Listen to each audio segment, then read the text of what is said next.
Supreme court के अंदर फर्जी विज्ञापन केस, भ्रामक विज्ञापन केस के मामले पर बाबा रामदेव को आज कस के फटकार लगी। ना सिर्फ बाबा रामदेव बल्कि उनके वकील को भी फटकार लगी। मामला है 2022 में इंडियन मेडिकल एसोसिएशन गया था सुप्रीम कोर्ट और उसने कहा था कि कोविड की दवाइयों को लेकर भ्रामक विज्ञापन चलाए जा रहे हैं पतंजलि की तरफ से, जिसकी सुनवाई होते होते हाल में ही सुप्रीम कोर्ट ने कहा था कि क्यों ना बाबा रामदेव और आचार्य बालकृष्ण के खिलाफ कंटेम्प्ट ऑफ कोर्ट की कार्रवाई की जाए। उनसे एफिडेविट दाखिल करने को कहा गया था, साथ ही 2 अप्रैल को पेश होने को कहा गया। 2 अप्रैल यानी कि आज बाबा रामदेव को पेश होना था, मगर जब सुनवाई शुरू हुई तो बाबा रामदेव कोर्ट में नहीं थे, जिस पर सुप्रीम कोर्ट नाराज हुआ, भड़क गया। वकील से पूछा कि बाबा रामदेव कहाँ हैं, तो वकील साहब ने कहा कि नीचे थोड़ा भीड़ थी इसलिए वो आ नहीं पाए ये वो। तो सुप्रीम कोर्ट ने तुरंत निर्देश दिए कि आप उनको फौरन ऊपर बुलाइए। और उसके बाद क्या कुछ हुआ सुप्रीम कोर्ट के अंदर, सुप्रीम कोर्ट ने नाराजगी भी जताई कि केंद्र सरकार कैसे इस मामले पर आंखें मूंधे रख सकती है, कैसे ऐसे विज्ञापन चल सकते हैं। कोर्ट के अंदर काफ़ी कुछ हुआ है, जो भी हुआ है वो बताने के लिए सुप्रीम कोर्ट से जुड़ेंगे हमारे वरिष्ठ साथी पीयूष पांडे जी। पीयूष जी, सबसे पहले तो बताइए कि आज जो बाबा रामदेव को फटकार पड़ी है, वो जो मामला हमको सुनने में आया कि सुप्रीम कोर्ट कहना पड़ा कि आप उनको तुरंत बुलाइए जहां पर भी हैं। वकील ने कहा कि वो कोर्ट के अंदर ही हैं, बस पहुंच रहे हैं, फिर उनको फौरन बुलाया गया। उसके बाद कोर्ट के अंदर क्या बहस हुई, क्या बातचीत हुई? सौरभ, देखिए, कोर्ट के अंदर तो बाबा रामदेव और आचार्य बालकृष्ण पेश हो चुके थे और कोर्ट ने उनको बैठने के लिए भी कहा था, साथ ही सभी वकीलों को बैठने के लिए कहा था। इस मामले में जो कोर्ट की नाराजगी थी सुप्रीम कोर्ट की, जस्टिस हेमा कोहली ने इस मामले पर जो अपनी नाराजगी जाहिर की, वो सबसे अहम इस बात पर थी कि आश्वासन दिया गया था पतंजलि की ओर से और आचार्य बालकृष्ण जो पतंजलि के एमडी हैं उनकी ओर से, और इसके बावजूद अदालत के जो आदेश थे और जो आश्वासन दिया गया था उसका उल्लंघन किया गया लगातार। क्योंकि एक सुनवाई के बाद उसके अगले 24 घंटे पर पतंजलि की ओर से एक प्रेस कॉन्फ्रेंस की गई और उस प्रेस कॉन्फ्रेंस में ही जो दवाएं थीं उसको लेकर के कई अहम दावे किए गए और वो दावे भ्रामक थे। इसी आधार पर सुप्रीम कोर्ट ने जब अगली सुनवाई हुई तो उसमें इस पर हलफनामा दाखिल करने के लिए कहा और तब हलफनामा नहीं दाखिल किया गया। और इसके मद्देनजर कोर्ट ने दोनों ही यानी कि आचार्य बालकृष्ण और रामदेव को इस मामले में अवमानना का नोटिस जारी किया। पहले इस मामले में बाबा रामदेव पार्टी नहीं थे यानी कि पक्षकार नहीं थे। सुप्रीम कोर्ट ने पिछली सुनवाई में जब इस मामले पर अवमानना का नोटिस जारी किया तब बाबा रामदेव को इस मामले में पक्षकार बनाते हुए नोटिस जारी किया। और उससे पहले पतंजलि और आचार्य बालकृष्ण समेत अन्य जो इस मामले में पक्षकार हैं यानी कि केंद्र सरकार, और क्योंकि आयुष मंत्रालय भी इसमें पक्षकार है, और साथ ही उत्तराखंड सरकार, क्योंकि सरकार की ही जिम्मेदारी होती है कि अगर कोई दवा का भ्रामक विज्ञापन आ रहा है तो ऐसी स्थिति में उस पर वो रोक लगाए। और ये पूरी प्रक्रिया जो है सरकार की ही लापरवाही को लेकर के यहाँ पर पहुंची थी। और इस मामले में ये कहा गया था मेडिकल एसोसिएशन की तरफ से कि जो बाबा रामदेव और पतंजलि और आचार्य बालकृष्ण हैं उनकी ओर से लगातार भ्रामक जानकारी दी जा रही है दवाओं को लेकर के। दवाएं जो हैं उनमें ये दावे किए जा रहे हैं कि अमुक रोग पूरी तरह से ठीक हो जाएगा, जबकि एलोपैथी से इसका इलाज नहीं किया जा सकता है। ऐसे कई दावे जो है उनकी ओर से किए गए पतंजलि की ओर से। तब ये मामला सुप्रीम कोर्ट पहुंचा था और उसके बाद सुप्रीम कोर्ट में ही पतंजलि ने और आचार्य बालकृष्ण ने ये आश्वासन दिया था कि इस मामले पर जो हो गया सो हो गया, अब आगे ऐसा भविष्य में नहीं होगा, जिस पर सुप्रीम कोर्ट ने उस समय उन्हें नर्म रुख दिखाते हुए चेतावनी देकर के छोड़ दिया था। लेकिन इसके बाद जब प्रेस कॉन्फ्रेंस हुई उसमें फिर से दावा किया गया और उस दावे के बाद सुप्रीम कोर्ट ने कड़ा रुख अपनाते हुए इस मामले पर हलफनामा दाखिल करने का निर्देश दिया। और फिर उसके बाद पिछली सुनवाई में जब हलफनामा नहीं सुप्रीम कोर्ट को प्राप्त हुआ तब सुप्रीम कोर्ट ने इस मामले में बाबा रामदेव को भी पक्षकार बनाया और पतंजलि, आचार्य बालकृष्ण और बाबा रामदेव को अवमानना नोटिस जारी किया। उसके फलस्वरूप आज बाबा रामदेव और आचार्य बालकृष्ण सुप्रीम कोर्ट में बेंच के सामने पेश हुए और सुनवाई शुरू होते ही सुप्रीम कोर्ट ने कड़ी नाराजगी जताते हुए ये साफ कर दिया कि इस मामले में जो अनकंडीशनल अपॉलॉजी यानी कि बिना शर्त माफी की मांग की जा रही है बाबा रामदेव की ओर से, आचार्य बालकृष्ण की ओर से, उसे अदालत स्वीकार नहीं करती है। क्योंकि लगातार इस मामले में जिस तरह से उल्लंघन किया गया, लापरवाही बरती गई और अदालत के कड़े रुख के बावजूद उस मामले में आचार्य बालकृष्ण और पतंजलि की ओर से ध्यान ही नहीं दिया गया कि आखिर उनकी ओर से जो एक्ट किया जा रहा है उससे लगातार अदालत की अवमानना हो रही है और अदालत के आदेशों का उल्लंघन हो रहा है। तो ऐसी स्थिति में कोर्ट इस मामले में माफी को स्वीकार नहीं करेगी और इसके बाद लगातार बाबा रामदेव और आचार्य बालकृष्ण के वकीलों की ओर से ये कहा गया कि इस बार कोर्ट की ओर से माफ कर दिया जाए और इस मामले में भविष्य में ऐसी गलती नहीं होगी, लेकिन कोर्ट का रुख लगातार कड़ा बना रहा। और इस सख्त रुख के बीच में सॉलिसिटर जनरल तुषार मेहता पेश हुए और उन्होंने कहा कि बिल्कुल जो हुआ वैसा नहीं होना चाहिए था, लेकिन इसका हल निकाला जा सकता है और इस पर पतंजलि के साथ आयुष मंत्रालय मिलकर के बैठेगा और चर्चा करेगा और इस मामले पर आगे फिर कोर्ट में अपनी सफाई पेश करेगा। और आयुष मंत्रालय भी अब इस मामले पर 10 अप्रैल तक अपना विस्तृत हलफनामा पेश करेगा। उत्तराखंड सरकार की ओर से भी विस्तृत हलफनामा पेश किया जाएगा, जबकि आचार्य बालकृष्ण, पतंजलि और बाबा रामदेव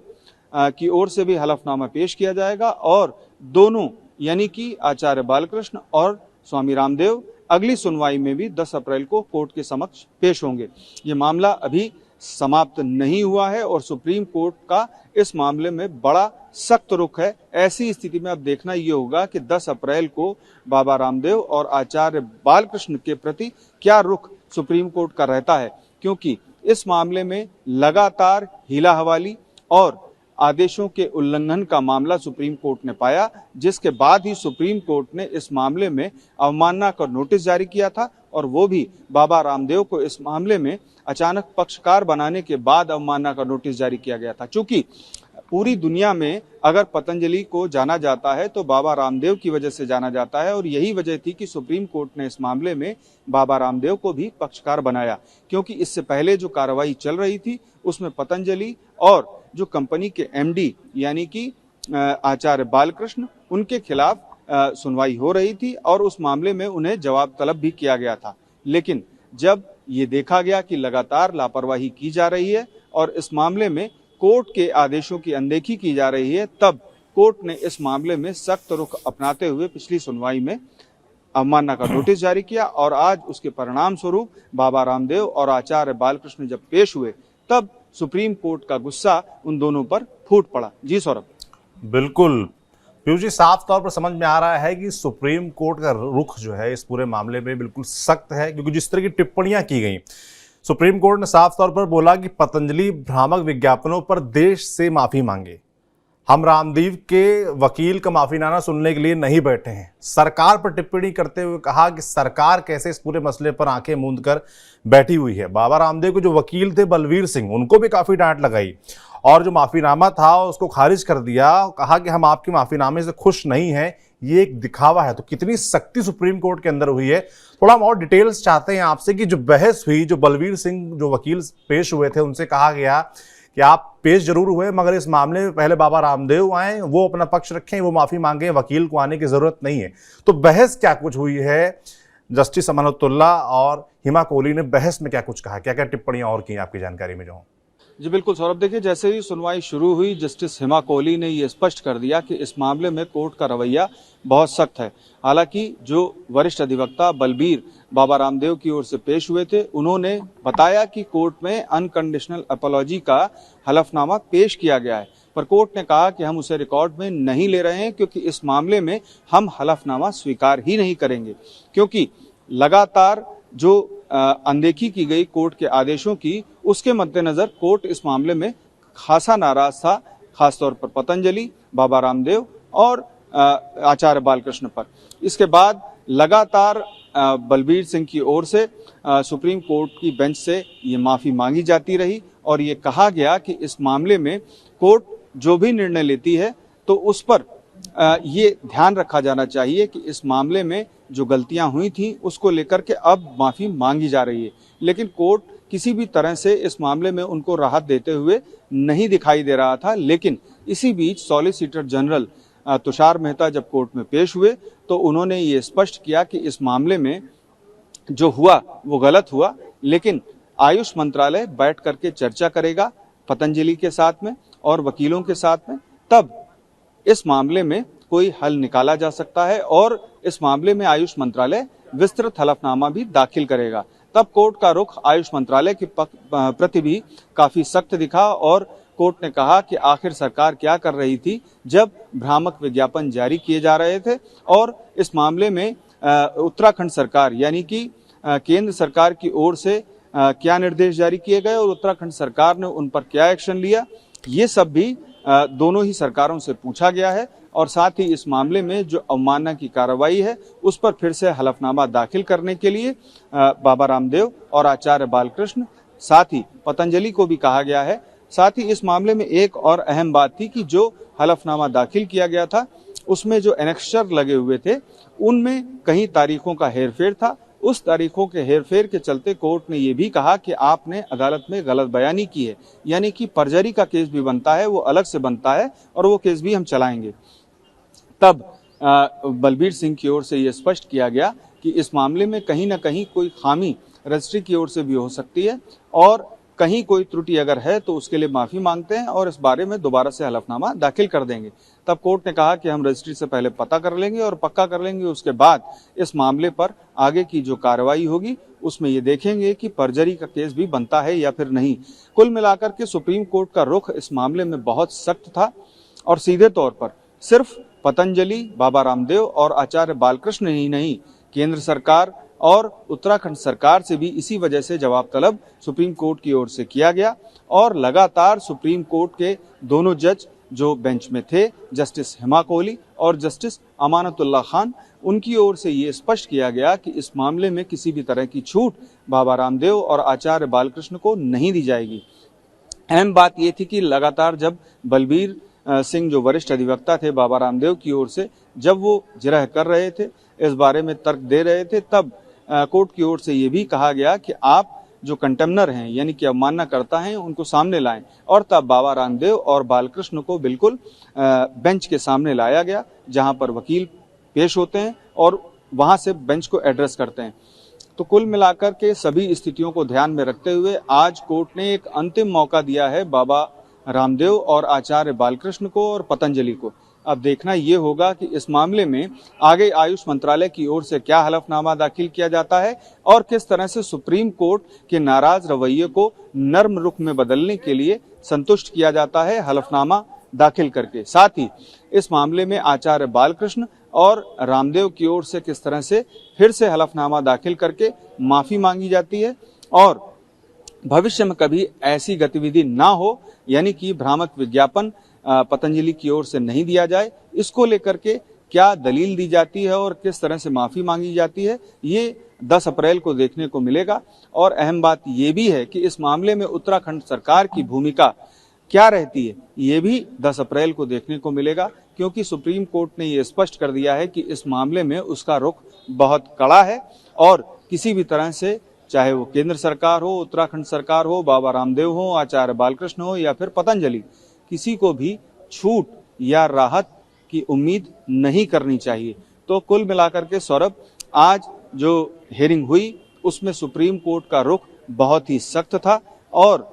इस बात को बाबा रामदेव के वकील भी आज समझ गए, क्योंकि जो पूर्व में गलतियां हुई उसको लेकर के जिस तरह से आज माफी मांगी जा रही थी उसको लेकर के सुप्रीम कोर्ट संतुष्ट नहीं था और यही वजह थी कि सुप्रीम कोर्ट ने एक अंतिम मौका बाबा रामदेव और आचार्य बालकृष्ण को और पतंजलि को दिया है। अब देखना यह होगा कि 10 अप्रैल को होने वाली सुनवाई में किस तरह से सुप्रीम कोर्ट को बाबा रामदेव और आचार्य बालकृष्ण संतुष्ट करते हैं अपने हलफनामे से, और केंद्र सरकार और उत्तराखंड सरकार क्या कहती है कि आखिर कोविड के दौरान जो पतंजलि की ओर से दवाएं बिक्री की गईं, उनमें जो भ्रामक बातें कही गईं या तथ्य रखे गए या दावे किए गए या विज्ञापन दिए गए, उनको लेकर के किस तरह की कार्रवाई केंद्र सरकार और उत्तराखंड सरकार की ओर से की गई, और इसके अलावा जो कोर्ट की अवमानना की गई उसको लेकर के केंद्र और उत्तराखंड सरकार का क्या रुख रहता है। जी सौरभ। बिल्कुल, बहुत बहुत धन्यवाद पीयूष जी, आपने पूरे इस मामले की डिटेल हमें दी, जो भी सुप्रीम कोर्ट के अंदर हुआ वो बताया। हम फिर जो भी अपडेट होंगे 10 तारीख को आपसे जरूर जुड़ेंगे। बहुत धन्यवाद आपका। बाकी दर्शकों के लिए अहम जानकारी यही है कि सुप्रीम कोर्ट फर्जी विज्ञापन केस के मामले पर बाबा रामदेव, आचार्य बालकृष्ण, उनके वकील, पतंजलि सब पर खूब कस के आज भड़का, कई सख्त टिप्पणियां की, जैसे कि बाबा रामदेव, पतंजलि को पूरे देश से माफ़ी मांगनी चाहिए। इसके अलावा जो कंटेम्प्ट ऑफ कोर्ट का मसला है उसको लेकर सख्त टिप्पणियां की गई, जो हलफनामा दायर किया गया उसको खारिज कर दिया गया। अब 10 अप्रैल को मौका दिया गया है बाबा रामदेव को, आचार्य बालकृष्ण को, उनके वकील को, पतंजलि को, केंद्र सरकार की आयुष मंत्रालय को, उसके अलावा उत्तराखंड सरकार को, सभी को अपने पक्ष अब 10 अप्रैल को रखने होंगे। तो 10 अप्रैल की तारीख इस पूरे केस में महत्वपूर्ण है। जो भी अपडेट्स आएंगे उस दिन, जो भी खबरें, जो भी सुप्रीम कोर्ट का रुख रहेगा वो आप तक हम पहुंचाएंगे।